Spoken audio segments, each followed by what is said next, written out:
오늘의 말씀입니다. 기도하겠습니다. 하나님 아버지, 오늘도 우리에게 말씀을 주셔서 감사합니다. 이 시간에 진리의 영께서 인도해 주셔서 주신 말씀 잘 이해하고 깨닫는 순종의 결단이 일어나는 복된 시간 되게 하시옵소서. 예수님의 이름으로 기도합니다. 아멘. 예수께서 베다니 나병 환자 시몬의 집에 계실 때에 한 여자가 매우 귀한 향유 한 옥합을 가지고 나와서 식사하시는 예수의 머리에 부으니, 예수님께서 베다니 지역에서 나병 환자 시몬의 집에 계실 때의 일입니다. 한 여자가 예수님께 나아옵니다. 그런데 그 여자의 손에는 매우 귀한 향유 한 옥합이 들려 있었습니다. 여자는 그 향유를 예수님의 머리에 붓습니다. 이 사건은 마가복음과 요한복음에도 기록되어 있는데요. 이 향유는 당시 아주 귀했던 왕에게 바쳐졌던 나드향이었다고 하고요. 한 옥합의 가격이 300데나리온이나 되었다고 합니다. 당시에 노동자의 하루 일당이 한 데나리온이었으니까 300데나리온은 한 사람이 1년간 벌어들이는 소득과 맞먹는 액수였죠. 여자가 예수님의 머리에 부은 향유가 얼마나 값진 것인지 알 수 있습니다. 이 여자는 아마도 예수님이 얼마나 귀한 분인지 알고 있지 않았을까요? 성도 여러분, 예수님을 섬긴다고 하면서, 그분을 사랑한다고 하면서 그분께 무엇을 드리고 있습니까? 내 인생의 옥합을 아낌없이 드리고 있나요? 제자들이 보고 분개하여 이르되 무슨 의도로 이것을 허비하느냐? 이것을 비싼 값에 팔아 가난한 자들에게 줄 수 있었겠도다 하거늘. 그런데 제자들은 뜻밖의 반응을 보입니다.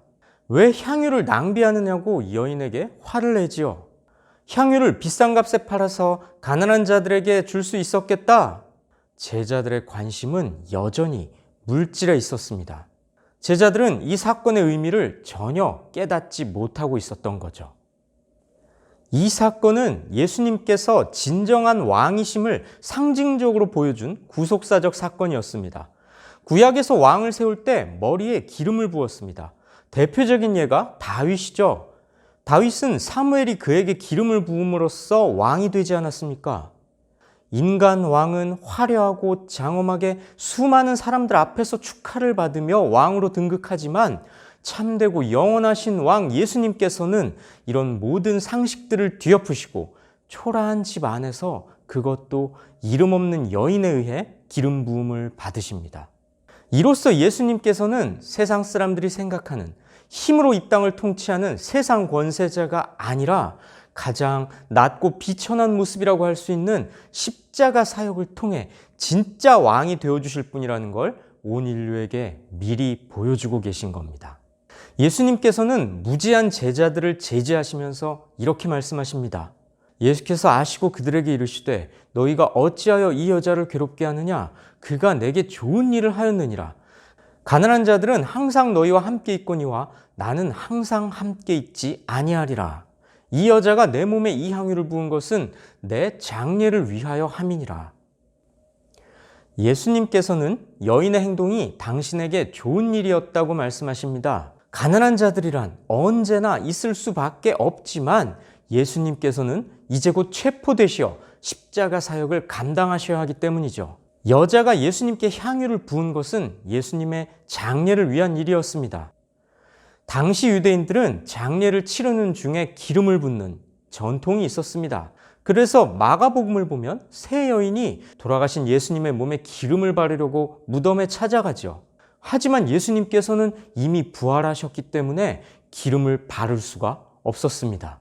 그러니 예수님께서는 돌아가시기 이전에 지금 이곳 베다니에서 이미 기름 부음을 받으신 것이죠. 이런 이유로 예수님께서는 여인이 자기 머리에 기름을 부은 것은 예수님 자신의 장례를 위한 일이었다고 말씀하신 겁니다. 이렇게 예수님께서 자신의 죽음을 말씀하신 건 지금이 처음이 아닙니다. 누차 자신의 죽음을 공개했죠. 그런데 오직 여인만이 나름대로의 영적인 안목을 가졌던 것 같습니다. 지금 이 순간이 아니면 예수님께 기름 부을 기회가 오지 않을 것을 알았던 것이죠. 반면에 제자들은 어땠습니까? 지금 제자들의 마음속에는 예수님께서 정치적인 지도자가 되셔서 이 땅에 새로운 나라를 건설하시고 자기들도 그 왕국에서 크게 한자리 할 거라는 자기들만의 잘못된 생각에 빠져 있었습니다.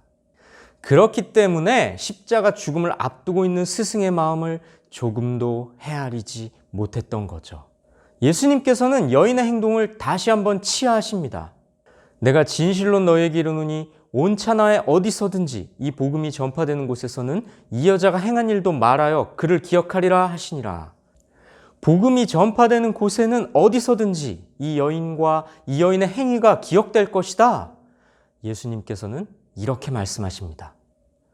성도 여러분, 예수님께 기름을 부은 여인의 행동은 자기의 값진 것을 아낌없이 내어드린 사랑과 헌신이었습니다.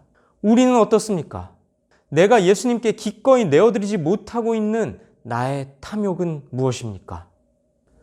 여인의 행동은 예수님의 죽음을 미리 예견한 영적인 민감함이었습니다. 제자들은 3년이나 예수님을 따라다니면서 가르침을 받았지만 자기들의 출세욕, 물질욕에 사로잡혀 예수님의 죽음에 대해서는 귓전으로 들었던 겁니다.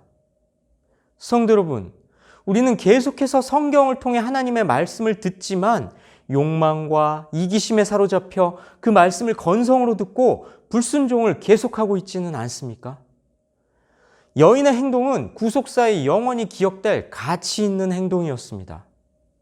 오늘 이 여인의 헌신을 가슴에 새기시고 하나님 나라를 위해 아름답고 훌륭한 헌신을 하심으로 하늘나라 생명책에 영원히 이름이 기록되시길 주님의 이름으로 축복하고 권면합니다. 기도하시겠습니다. 하나님 아버지, 예수님께 자신의 귀한 향유를 아낌없이 부어드린 여인의 행동을 통해서 우리가 가르침을 받았사오니 그 여인처럼 우리의 소중한 것들을 아낌없이 주님께 내어드리는, 주님께 그 사랑과 헌신을 올려드리는 믿음의 사람들 되게 하여 주시옵소서. 이 모든 말씀 예수님의 이름으로 기도합니다. 아멘.